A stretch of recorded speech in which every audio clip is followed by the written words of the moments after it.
বাড়ির দোতলায় পর্যন্ত পানি উঠে গেছে। ভাই বোনের খোঁজ না পেয়ে দিশেহারা হয়ে পড়েছে গায়িকা পুতুল। স্বামী এবং সন্তান নিয়ে ঢাকায় থাকেন গায়িকা পুতুল।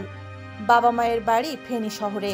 গত কয়েকদিনে ফেনী সহ দেশের বিভিন্ন জেলায় বন্যা পরিস্থিতির অবনতি হয়েছে। এতে পুতুলদার ফেনী শহরের উকিলপাড়ার বাড়ির দোতলা পর্যন্ত পানি উঠেছে। এই বাড়িতে পুতুলের ভাই এবং তার পরিবার থাকতেন, পাশে বড় বোনও থাকতেন। গত দুদিনে বন্যার পানি বেড়ে যাওয়াতে পরিস্থিতির ভয়াবহ অবনতি হয়েছে। শহরের সেই বাড়িতে পানিবন্দী সবাই। গতকাল বৃহস্পতিবার থেকে ভাই এবং বোনের কোনো খোঁজও পাচ্ছেন না পুতুল। শুক্রবার দুপুরে পুতুল বলেন, খুবই খারাপ অবস্থা।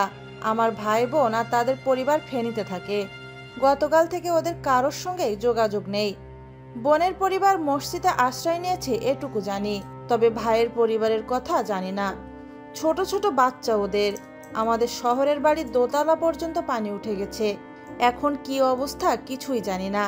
কথা প্রসঙ্গে জানা গেছে, তিনতলা বাড়ির দোতলায় পুতুলের ভাইয়ের পরিবার ভাড়াটে হিসেবে থাকতেন। বোন থাকতেন শহরের বাইরে। পুতুল বললেন, আমার এলাকা সহ বন্যা কবলিত সব এলাকায় কি যে ভয়াবহ অবস্থা, ভাবলেই গা শিউরে ওঠে।